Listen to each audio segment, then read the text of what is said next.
Whoa, whoa, whoa, whoa. What the hell did I just see right now? I'm here thinking that this was going to be a movie of witches, and I thought it was going to be a horror movie just based on witchcraft and witches and crazy voodoo stuff or witch spells and all that stuff. But what I saw right now was softcore porn, borderline. It was a lot of sex and nudity. Anyways, so the movie I just saw was Sorceress, right about here. Another Synapse film. This was crazy, crazy. I can't believe it was awesome. Like I really enjoyed it. I have no complaints. It feels of its time, which is it was released January 4th, 1995. It runs at 1 hour and 33 minutes, and it is a rated. I mean, I don't know what's a rated. It's not rated. So this is the uncensored director approved edition. So maybe that's why there are so many hardcore, not hardcore, but very graphic uh, sex scenes. I enjoyed it. I thought it was great. The cast was amazing. Beautiful women all over the place. They all came naked. All the girls were naked, and they had beautiful breasts. I'm not gonna sugarcoat it. They looked fantastic. But it was nothing what I expected. I thought it was gonna be a straight up horror witch movie, and it wasn't. Okay, so it was directed by Jim Wynorski, which he's the director of. He has over 110 films that he's directed.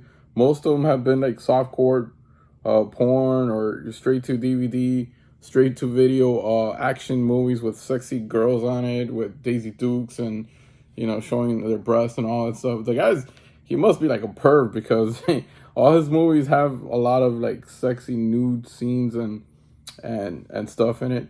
So he's directed from the 110 movies that he's directed so far. The most noticeable ones that I've heard of has been 976 Evil Part 2, The Sorority on House Massacre Part 2, Ghoulies 4, Deathstalker 2, The Return of Swamp Thing in 1989, and one of my all-time favorites, Chopping Mall. So yeah, so he directed all that plus 100 more. This movie stars Linda Blair as Amelia. It also stars Edward Albert as Howard, Larry Poindexter as Larry, Julie Strand as Erica, Rochelle Swanson as Carol, and Tony Naples as Maria. Now, the story is pretty basic. It starts off with Julie Strand. She's going off. She looks like a witch, and she's all doing all this witch stuff, and she's there with Larry, which is her husband or her boyfriend, I'm not sure. And then all of a sudden they start getting to an argument, and then he pushes her off the balcony, and then she fucking dies, and then she says, "You'll never get rid of me." And then it just goes on from there. Then he gets back with his ex-girlfriend, which is Carol, and it just feels like a whole drama movie from like kind of like a Lifetime drama movie, but with a lot of naked scenes. The girls come out naked all the time. The only one girl that doesn't come out naked in the entire movie is Linda Blair. Other than that, every girl in this movie comes out showing off everything basically. Couple of notes I took from the movie is that I read online. It's kind of sad that Julie Strand died a couple of years ago. She died because of dementia, and she was married to the co-creator of the Ninja Turtles. I forgot his name right now.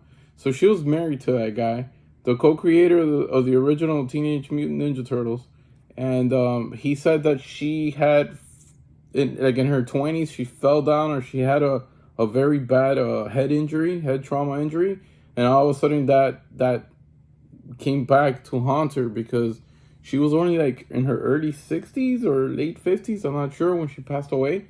She died from dementia. The brain kept on getting worse and worse and worse.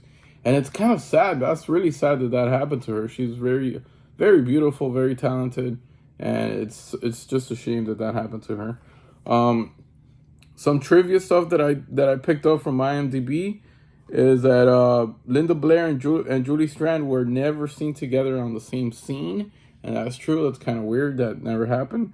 The prop crew didn't have much to do when it came to the house, the witch's house, because the film, the location of that house was actually owned by a couple of women. I think they're online. It says that they were lesbian women, and they believed in witchcraft. So they already had it all set up and decorated. So Jim, the director, was like, "This is perfect. We're just gonna keep it that way it is, and that's it." So they didn't do much when it came to decorating the house itself. I also read that the entire movie was practical location. They were all in location. There was no studio. I read that Tony Naples, Julie Strand, and Rochelle Swanson, which is Carol, Maria, and Erica, they all had a bottle of wine before doing the lesbian trio, the threesome that they had. That scene lasted for a while. It was like at least like 5 or 10 minutes. It was a very, very long scene. And it was pretty hot, pretty intense. All these girls were like, getting it on, and that was awesome. Linda didn't come out naked. She shot all her parts in only 5 days. And Maria, the one that played Maria, said that everybody loved her on set. She was really, really nice. Also, the original title for this movie was called Hunter of the Dark, and then it was changed to Temptress, which is kind of weird because when I put it on my TV, it said Temptress, and I'm like, why Temptress? It's called Sorceress, and it doesn't have like a reversible artwork or anything. Like, it's just, so I guess it was cool to just name it Temptress, and then they renamed it Sorceress, which I don't like this name because in 1982 there's another famous movie called Sorceress, and it always gets confused with it. So if you type this on Google, you're gonna get the 1982 fantasy movie from 1982. The movie was shot in 12 days, and it's interesting that everyone in the cast provided their own wardrobe. I thought that was pretty funny and pretty interesting. So as far as the release, the Blu-ray here, it's just a Blu-ray.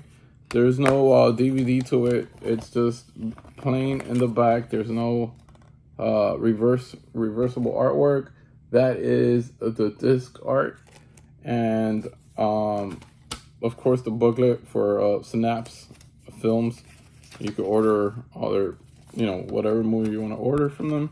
The weird part about this release was that on the back it says special features, a 2K transfer restoration with never before seen uncut, uncensored version. Maybe that's why all those sexy scenes are coming up. Then it says audio commentary track with the director Jim Wynorski, an additional commentary track with the director and special guest, special makeup artist and director Tom Savini. I'm not sure how I get that, because when I pop in the regular screen, it just says play, setup, and chapters. So I didn't get any of those special features on the disc. I don't know if that was an error or I don't know what it was.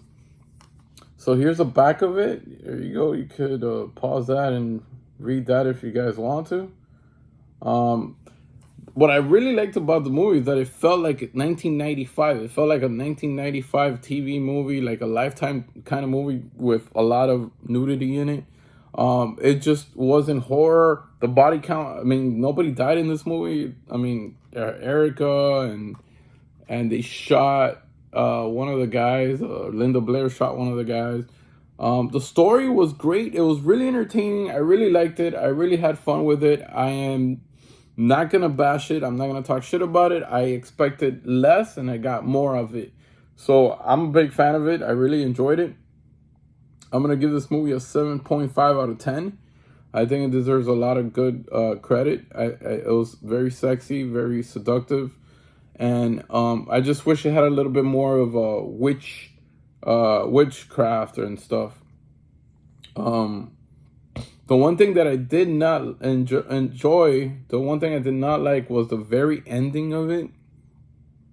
I think the ending really sucked. How, spoiler alert, if you haven't seen it, don't watch this part. I already gave my rating 7.5. Spoiler alert, the very last ending, he just wakes up and Erica turns around and says, "Oh, you had a bad dream." So basically the whole movie was a fucking dream. I think that was fucking bullshit because it was a great movie. It had a great, had a great story. The acting was very well.